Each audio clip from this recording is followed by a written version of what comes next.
trained storyteller, the last thing we want as writers is to create a disconnect between our readers and our characters or our story as a whole. There is one issue that often remains hidden that does just that: the failure to place cause and effect type events in chronological order. And I'm not talking about just major plot events, that's pretty obvious, but we're talking about within a single paragraph or maybe even a single sentence. These cause and effect event sequences, also called motivation response units, can have several parts, up to 5, including the character's voluntary actions, involuntary responses, thoughts, words, etc. So how do you know what the correct order for all these pieces really is? Welcome to this week's writer coaching session, where we'll discuss exactly that.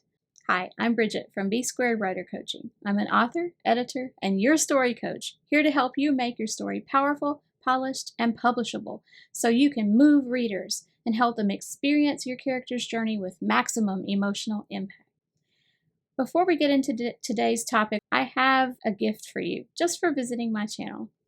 It's my free workshop, The 6 Essential Elements of a Powerful Story. This 25-minute video workshop is packed with tips on how to power up your characters, plot, setting, theme, conflicts, etc., and how to write all these things in a way that immerses your reader in your story so that they feel like they're living the adventure with your characters. Just click the link in the description or visit b2writercoaching.com/workshop. That's the letter B, the number 2, writercoaching.com/workshop to access it today. And be sure to stick around to the end of the video for this week's Power Up, a super practical action step you can take in the scene you're working on right now. First, we're going to look at the importance of cause and effect in your story, both on a large scale, big picture level, and also on the small scale. Then we'll examine an example of a motivation response unit or cause and effect sequence that is not in the correct order, and then a revision that places it in the appropriate order. And we will discuss why that revision is better. Then we'll examine each of the parts of the motivation response sequence and the order we should put them in. But why is this so important anyway? What's the big deal if we have some of these things out of order? There's a saying among writers and directors in theater that is, do not break the fourth wall. And what this means is that you don't want to call the reader's attention to the fact that they're being told a story, whether that's a play they're watching or a novel they're reading. We want to not break the illusion that the reader is living the story with the characters. The reason they say don't break the fourth wall is if you think about a stage play, usually the set design for the play will have backdrops, and you might have the 3 walls, but then the 4th wall is the one theoretically behind the audience. That, if the audience were in the room with the characters, the audience can see 3 of the walls, but the 4th one you don't see because that creates the illusion that the audience is in the room with the characters. If we fail to place events in chronological order, this calls the reader's attention to the fact that they're reading a story because they don't feel like they're living those events in real time with the character. Instead, they have to backtrack mentally to catch up to what came before. So I'll show this more specifically in the example we're going to use, but you wouldn't want to have an event happen and then tell the reader why it happened afterwards. You put the why first, then the event second, to make the reader feel like he or she is living the event with the character in real time. Larger scale chronological events that we need to keep in order refer to things like major plot events and the consequences of those things. So if your character has a battle and gets injured, you want to make sure that you are showing the ramifications of the injury after the battle scene is over, not just during the battle. And that would be a form of cause and effect on a larger scale. The character is injured in one scene, and in the next scene or several scenes, you want to show the effect of that injury. So that's how we handle this on a larger scale, and every scene should lead to the next one, or at least one that comes shortly after it. I talk about this a little bit in the video linked above on the one thing every scene needs. I'll also link that video in the description, but your ending of one scene should carry the momentum of the plot forward to either the very next scene or one that will happen soon after. That would be our large scale cause and effect sequence. Most writers tend to pay attention to those sorts of things and get that right. But where we mess up often is in the small scale, like within a single sentence, for example, where you will have a character reacting to something, but we show the reaction first and then show what they're reacting to afterwards. That would not be correct. That takes the reader out of the story and makes the reader have to mentally backtrack, even just for a second, but it kills the immersion and the illusion of living the story with the characters. Keep in mind that every motivation in your story, or every stimulus, if you want to call it that, should lead your viewpoint character toward either a goal or change him or her in a way that affects that goal. Keep the main story goal in mind as you're writing the entire book so you won't get off track with the writing and wander. Some teachers of the writing craft say that every paragraph, scene, and chapter should be a motivation or a stimulus that leads to the next paragraph, scene, or chapter. That's really not what we're talking about here. We're talking about a series of specific events and the stimulus or the cause of the reaction that's going to happen. Here's an example to illustrate what I'm talking about. Joe cringed when he heard the dog snarl.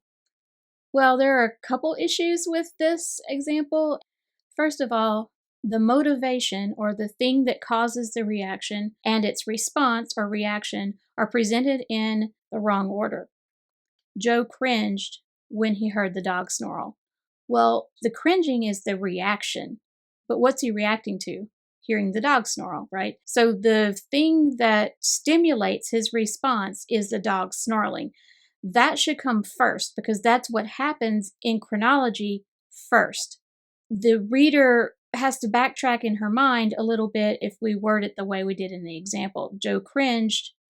Okay, why'd he cringe?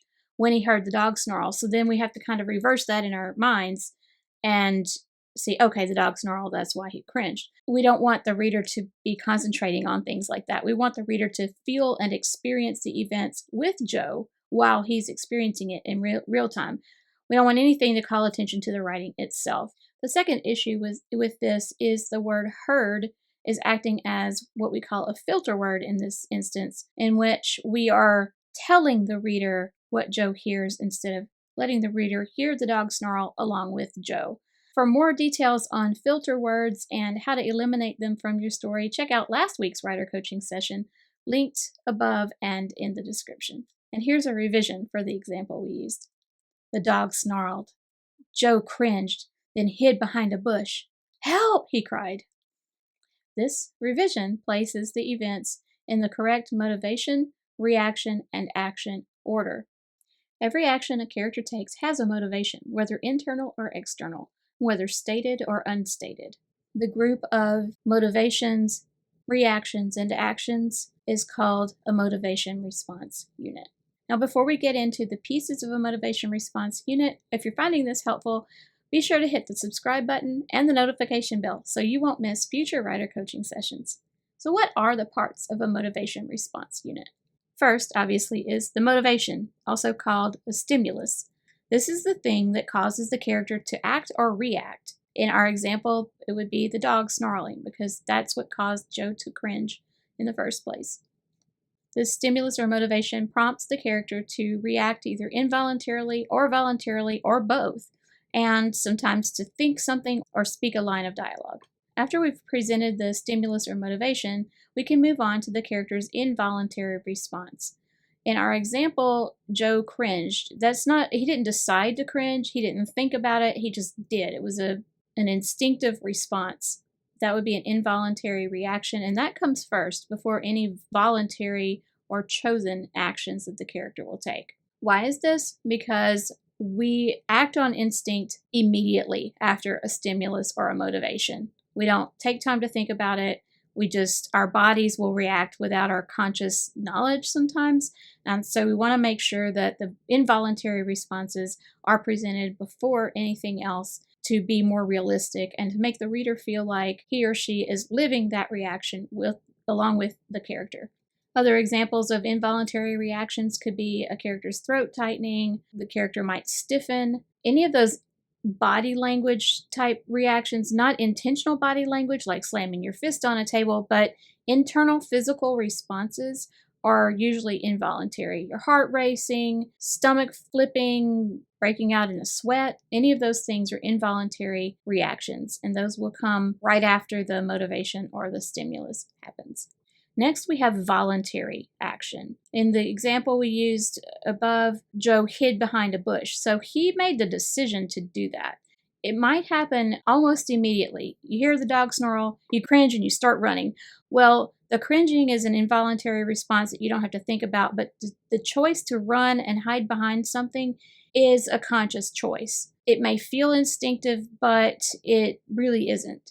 This is usually the part of the MRU, or motivation response unit, writers think about first. Often writers will list this one first in the list of things that happened with the character instead of going straight to the stimulus or the motivation. That would not be correct.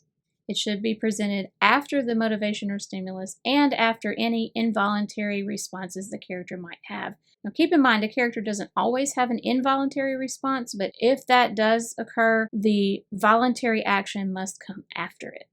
Finally, we have the character's speech. In our example, Joe calls out for help after he's hiding behind the bush. I guess he feels a little safer and then he can cry for help. This can be actual words, like in our example where Joe screams help. It can be an inarticulate sound, some kind of noise. In real life, speech occurs after physical response. It may seem to happen simultaneously, like maybe he ran and screamed for help at the same time. That can happen, but usually you start taking those steps to run before you say the words. So you would still want to put he ran screaming for help, or he ran and screamed for help. Put it in that order so that we see him acting first, then speaking.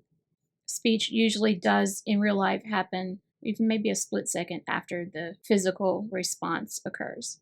Now, if you go straight from a motivation to speech, like if one character does something, the other character reacts with words and doesn't have a physical response to go with it, that's different, but you do want to make sure you have the motivation or stimulus before you have the character's words. You wouldn't say, Joe groaned after Phil hit him. You would have Phil hit Joe and he groaned. That's a terrible example, but you get the picture. What about character thoughts? Where did they come in the order? They're not on our graphic here. That's because thoughts can occur anywhere in the sequence after the motivation or stimulus. Usually your involuntary response, like those internal physical responses, will happen before the thought, but sometimes that can be simultaneous. It's a little iffy there with thoughts, so I would say a good rule of thumb is that thoughts could occur after the involuntary reaction and often before speech, at least the first words the character will say, depending on what the motivation is and what the character's reaction is. If this character, like Joe, is acting out of fear, the thought will probably come before his words, but maybe not necessarily. If he's screaming for help, he may think something, after he screams for help.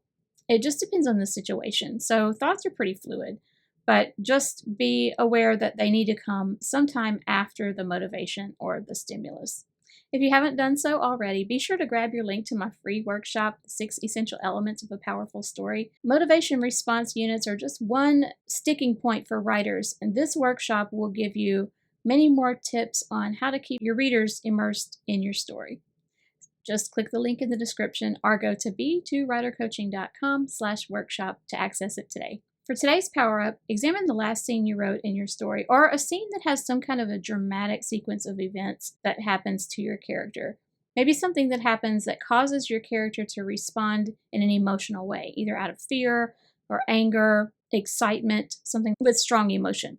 Those are usually the places where we find these motivation response units, and we want to make sure we have those in the correct order. So check the sequence of your events to make sure you have the motivation or stimulus first, then involuntary reaction, voluntary action, then speech, and thoughts somewhere, if the character has a thought, somewhere after the motivation and probably after the involuntary response. Do you have any questions about motivation response units, or if you want me to look at a sentence from your story that has a motivation response unit in it, leave a comment below, and I always respond to comments, so never hesitate to ask questions or leave something like that in the comments for me to look at. I would be happy to give you my feedback on it. And it may help other writers out there as well, because you're not the only one who may be struggling with this. Also, if you have suggestions or requests for topics of future videos, let me know that as well in the comments. And be sure to hit the subscribe button and the notification bell so you won't miss any of those future writer coaching sessions. You never know, I may make a video concerning a topic that you requested. If you missed last week's writer coaching session, you can check it out here to discover another barrier to reader engagement: filter words. Also, for more tips on how to make your story powerful, check out this video. Until next time, let's power up your storytelling.